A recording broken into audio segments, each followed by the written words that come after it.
अरे मोती संभालो, देखो पन्ने उड़ रहे हैं।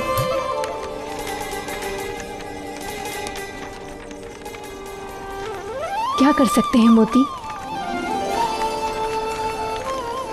इतना सुहाना वातावरण, शीतल हवा के बीच ये पूरा मुस्कुराता हुआ चंद्रमा। देखो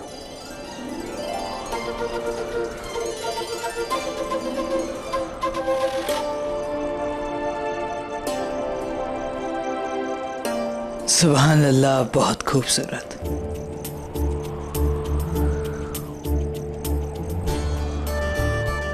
वही तो हम कह रहे हैं, कितना सुंदर है ना।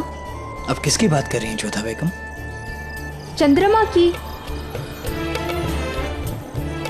आप इतने अचंभे से क्यों देख रहे हैं? कभी चंद्रमा देखा नहीं क्या? कभी गौर नहीं फरमाया जोधा बेगम, वक्त ही नहीं मिला। और सच कहें तो वक्त की बर्बादी लगता है ये। आखिर क्या मिलेगा इसे देखकर? शांति, असीम शांति। प्रकृति के बीच रहकर इसे निहारने से असीम शांति मिलती है, जो आप नहीं समझेंगे शहंशाह। अरे वाह, अब तो शायर बन गई जोधा बेगम। अपनी अपनी दृष्टि का ही अंतर है। वैसे हम कह तो सकते ही रहे हैं, मनुष्य अपने जीवन में शांति तो चाहता है, फिर चाहे वो राजा हो या रंक। इस मन की शांति के लिए ही मनुष्य ईश्वर में मन लगाता है।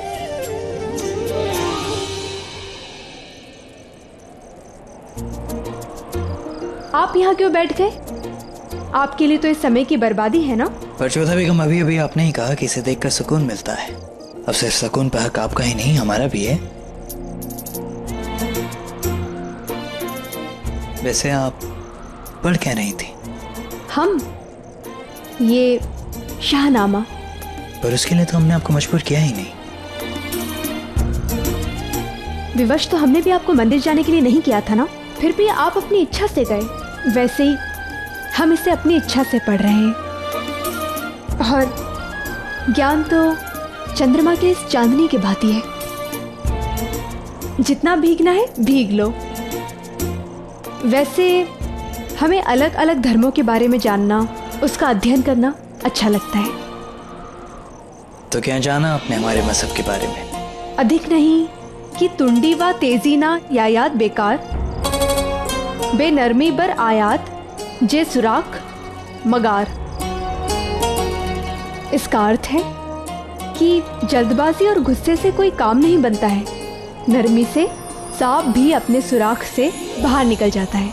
सुभान अल्लाह, बहुत जल्दी सीख लिया आपने जोधा बेगम। सीखा नहीं है, प्रयास कर रहे हैं। अब ये मत कहिएगा कि आपका ये हुनर हमें बेहद पसंद आया जोधा बेगम।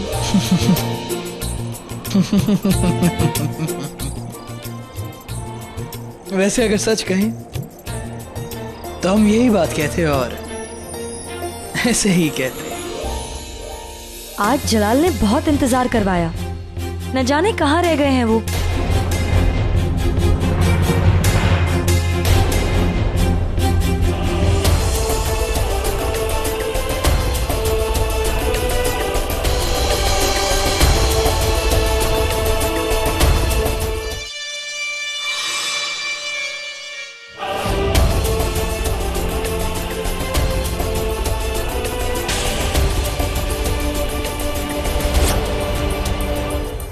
नाइंसाफी है ये। आखिर पूरी रात शहंशाह को बेगम खास को इंतजार नहीं करवाना चाहिए था। शहंशाह को आपके पास आना चाहिए था बेगम साहिबा। हमारे जले पर नमक छिड़क रहे हो? बदजात कहीं के, निकल जाओ यहाँ से।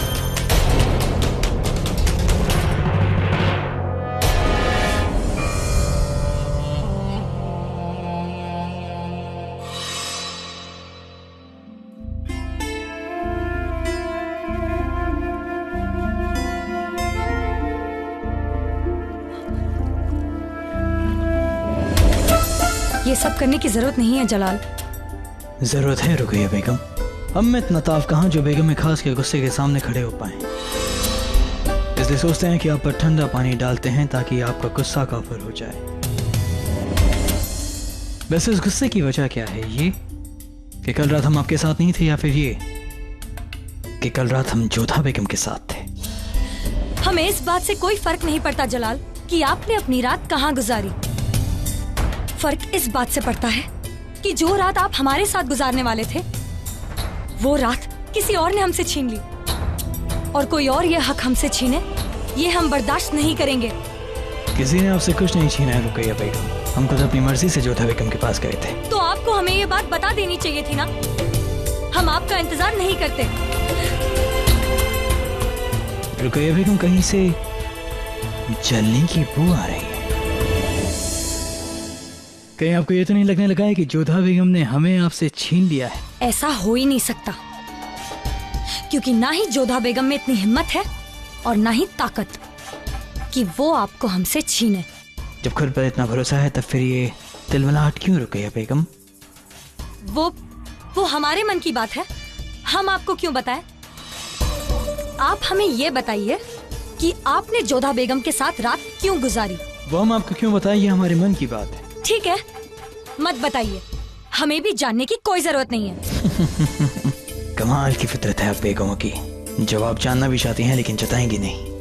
खैर, अगर आपको हमारी मदद की जरूरत नहीं है तो खुद पर ठंडा पानी डालते रहिएगा, इससे आपका गुस्सा भी काफिर हो जाएगा और ये जो तिलमिलाहट है ये कम हो जाएगी।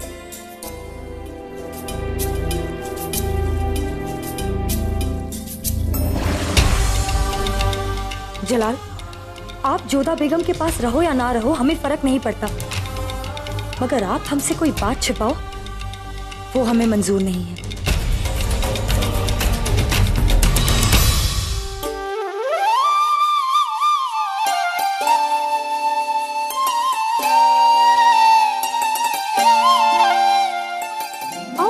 मोती, क्या कर रही हो? थोड़ा आहिस्ते से बाल बनाओ, पीड़ा हो रही है। क्या करूं जोधा, बाल उलझे हैं तुम्हारे? हाँ, बहुत सारी रात तेज हवा में बैठे रहे ना, शायद इसलिए। समझ नहीं आता कि सारी रात तुम और शहंशाह बातों में उलझे रहे या बालों में। मोती, तुम्हें नहीं लगता है आजकल तुम्हारी जिभा अधिक तेज चलने लगी है? नहीं नहीं जोधा, हम तो ये सोच रही थी कि इतनी देर तक अवश्य ही कोई महत्वपूर्ण बात रही होगी तुम्हारे और शहंशाह के बीच। कोई महत्वपूर्ण बात नहीं हुई थी, बस बातों बातों में समय कहाँ व्यतीत हो गया पता नहीं चला। बाल बनाओ। अच्छा, महत्वपूर्ण बात नहीं थी, फिर भी सारी रात कट गई।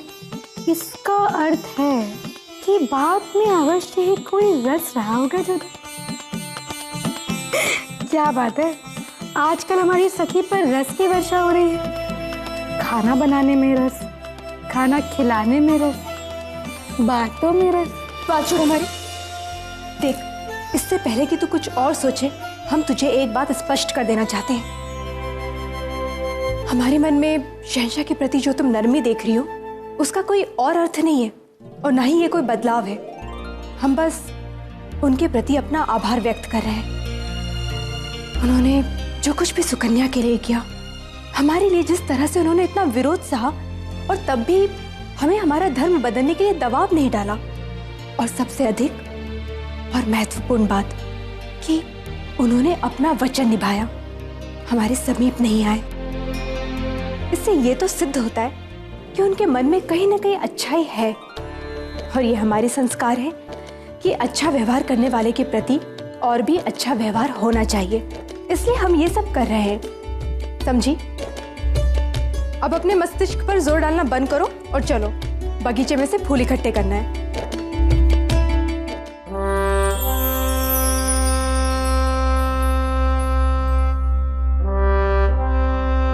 शहंशाह का इकबाल बुलंद हो। जनाब शमशुद्दीन अतका साहब आपसे मिलने की इजाजत चाहते हैं। इजाजत है।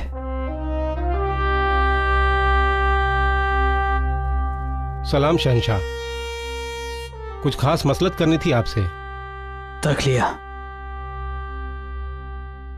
फरमाइए अतका साहब। हुजूर, कुछ मौलवी आपके खिलाफ साजिश कर रहे हैं और रियाया के बीच जनाब की रुसवाई हो रही है। कौन है ये लोग अतका साहब? उन्हीं में से कुछ हैं जिन्होंने आपकी मंदिर जाने वाली बात पर कोहराम मचाया था। मजहबी लोग हैं और रियाया ऐसे लोगों की बातों को बड़े गौर से सुनती है। और ये सल्तनत के हक में नहीं है। देखा जाए तो सीधी सी बगावत है, मगर इसका जुड़ाव मजहब से है, तो सीधे से कार्रवाई भी नहीं कर सकते। इसलिए आप ही बताएं क्या करें।